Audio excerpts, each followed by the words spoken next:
Morning, ladies and gentlemen. Welcome to Skyman TV, the tourist man, Black Africa. Yesterday, the court rules that Babu Owino, the Ebakasi member of parliament, has a case to answer as far as the drama gun is concerned. The gun drama involved a situation where Babu Owino shot a DJ in a pub, but they came to have what we call out-of-court settlement. But the government continued with the prosecution of the Ebakasi member of parliament. This is happening when Didmas Barasa, the same issue of gun drama during the elections, when he shot a voter, but he has no case to answer. This is happening when Kimani Gojiri shot somebody. Just the other day, the government watched, nothing happened, and he has no case to answer. This is happening when Aisha Jumwa, same gun drama, lakini hana kesi ya kujibu.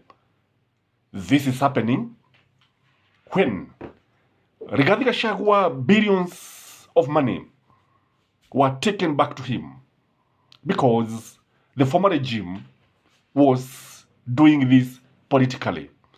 This is happening when Tabitha Karaja case is getting what I would call controversial attention and hearing in the court of our where you're supposed to get justice.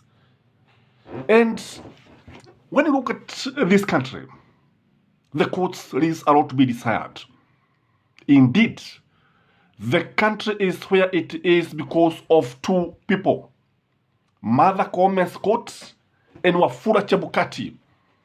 These are the people who took this country where it is.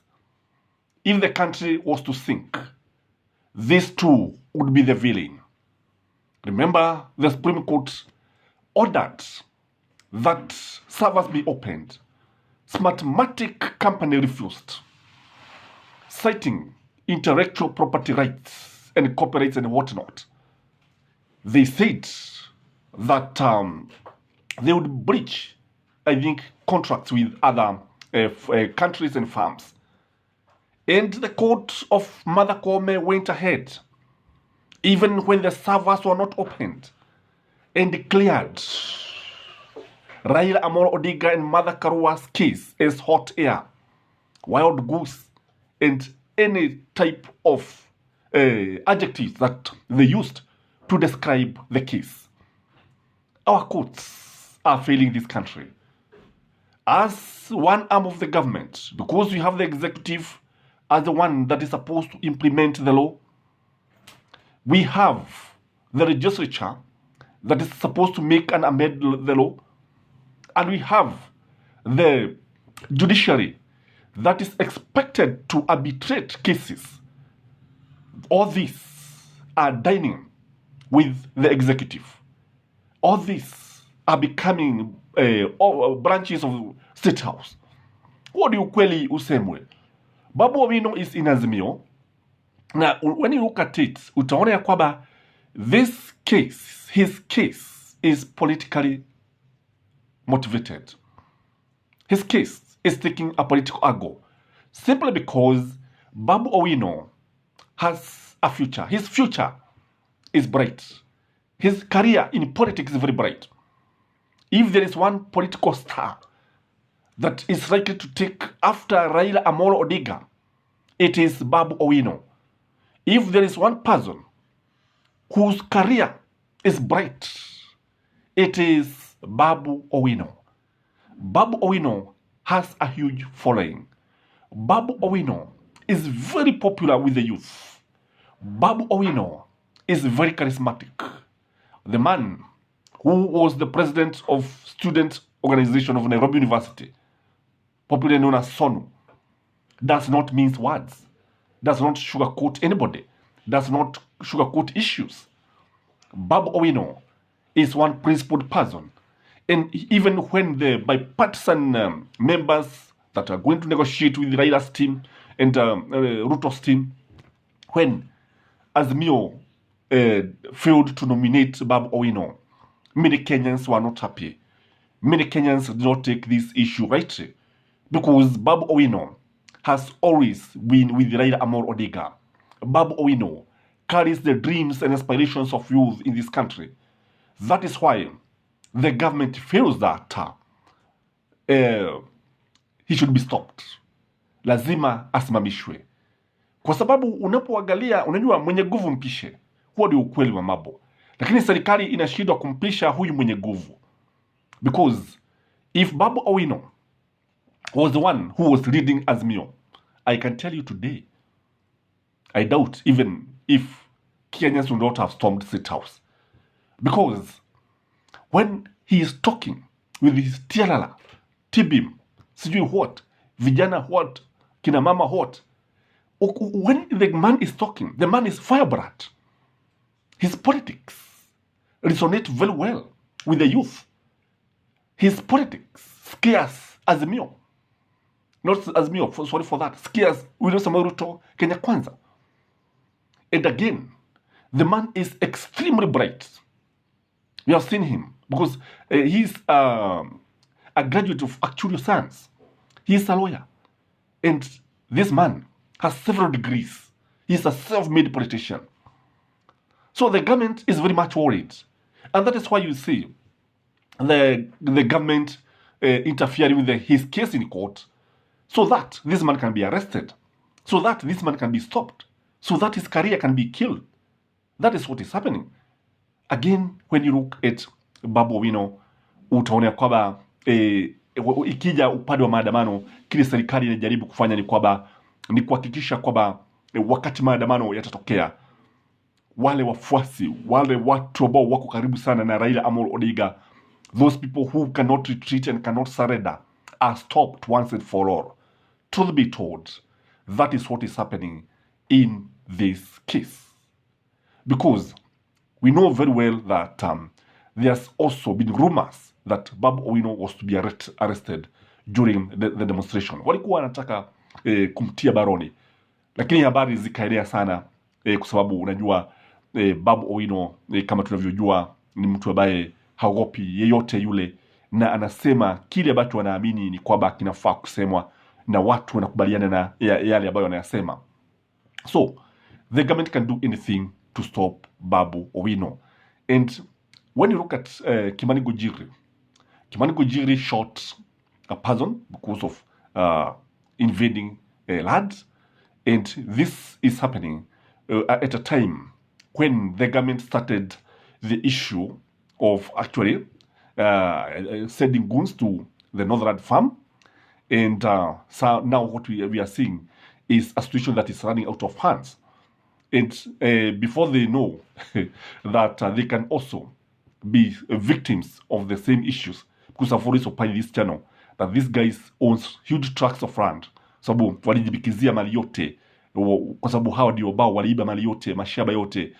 Kile ambacho tunaweza tukasema ni kwamba ukweli usemwe ni kwamba mtu kama Kimani Gujiri watu walikuwa wanatarajia kwamba angeshakuwa tiwa baroni. And this is applying double standards, all said and done. Applying double standards by our courts is what we would expect. We would not expect. The last thing we would expect from our courts. Again, when you look at our courts, you realize that they are losing direction. When you look at our courts, you realize that even when a case is taken there, kile bacho tunaweza kuona ni kwamba wanaangalia mtu ni wa mlengo gani. And although William Samoei Ruto was saying that he is going to obey court orders, and we have seen the court orders being ignored. Remember the case of Matiang'i, when Matiang'i went for what we call anticipated bail, and because he was fearing that he would be arrested, na kile ambacho tuliona kwamba serikali iliendelea and continued harassing the son of Omogusi, na wakavamia nyumba yake bila kujali. na hatimaye tukamwona the way he was being humiliated at the DCI. This is the government, the kind of government that we are having. This is the kind of the judiciary that we are having. A judiciary that is rogue. A judiciary that is dining with Kenya Kwanza. And when you look at the history of the judiciary, you realize that they had what I would call hatred for Raila Amolo Odinga and Uhuru Muigai Kenyatta. And just look at the BBI. Remember the ruling that did not actually go down well with many lawyers and Kenyans because of the way they treated the BBI like it was a criminal case. The way they dealt with the head of state. Like, for sure, you know, they have been revenging, truth be told. And you remember when William Samoei Ruto took over the reign of leadership of this country, jambo la kwanza ambalo alifanya is to appoint the Supreme Court judges without even knowing why Uhuru Muigai Kenyatta alikuwa amekatakata kuhakikisha kwamba wameapishwa. So the government is actually reaping from this kind of gesture.